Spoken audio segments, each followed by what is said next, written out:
Hi అండి. అందరికీ నమస్తే. జీవితంలో ఎవరైనా ఫెయిలవుతాము.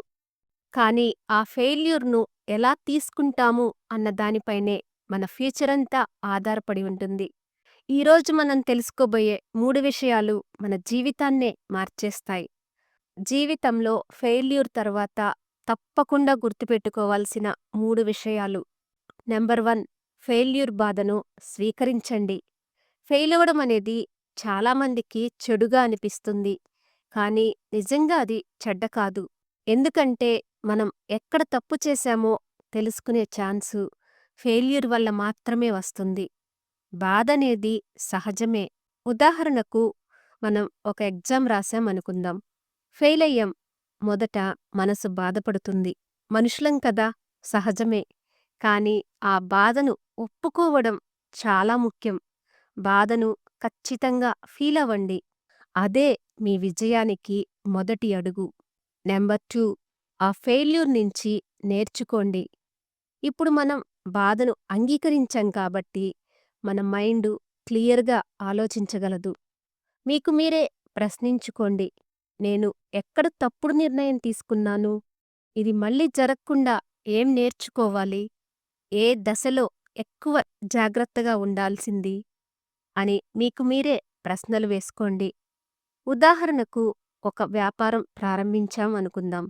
కానీ నష్టపోయాం. మనం తప్పు ఎక్కడో తెలుసుకుంటే రెండోసారి అదే తప్పు చెయ్యం. ఫెయిల్యూర్ అంటే గెలిచే ముందు వచ్చే టీచర్ లాంటిది. మీరు ఫెయిలయ్యారంటే మీరు ట్రై చేశారు అనే అర్థం.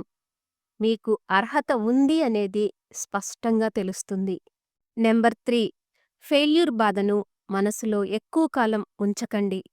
ఇది చాలా ముఖ్యమైన పాయింట్. బాధను మనసులో పెట్టుకుని రోజులు, నెలలు గడిపేస్తే మనిషిగా మీపై మీకు నమ్మకం తగ్గిపోతుంది. ఎప్పటికీ నేను ఫెయిలయ్యాను అనే ట్యాగ్‌తోనే జీవితాన్ని గడపాల్సి వస్తుంది. అందుకే బాగా గుర్తుంచుకోండి. ఫెయిల్యూర్ మానసికంగా కుదించేస్తుంది. మనలో ఉన్న మంచి లక్షణాలను కూడా మర్చిపోయేలా చేస్తుంది. అందుకే దానికి అనుమతివ్వకండి. బాధతో పాటు మంచి జ్ఞాపకాలకు కూడా స్థానమివ్వండి. బాగా గుర్తుపెట్టుకోండి. ముందుగా బాధను అంగీకరించండి. అక్కడి నుంచే నేర్చుకోండి. ఆ బాధను మీ వెంట మొయ్యకండి. ప్రతి విజేత వెనక ఒక పెద్ద ఫెయిల్యూర్ స్టోరీ ఉంటుంది. మీరు కూడా ఒక రోజున మీ ఫెయిల్యూర్‌ను గుర్తు చేసుకొని నవ్వుకుంటారు. కాబట్టి బాధపడకండి. బలపడండి. మీరు గతం కంటే మెరుగ్గా మారాలని ఈ 3 విషయాలను, బాధను అంగీకరించడం, అక్కడ్నుంచే నేర్చుకోవడం, దాన్ని మీ వెంట మొయ్యకపోవడం అనే ఈ 3 విషయాలను గుర్తుంచుకోండి. ఈ వీడియో మీకు నచ్చితే లైక్ చేయండి, షేర్ చేయండి. అలాగే ఇటువంటి మరెన్నో మంచి మంచి వీడియోస్ కోసం బుజ్జి క్రియేషన్స్‌ని సబ్స్క్రైబ్ చేసుకోండి. Thanks for watching.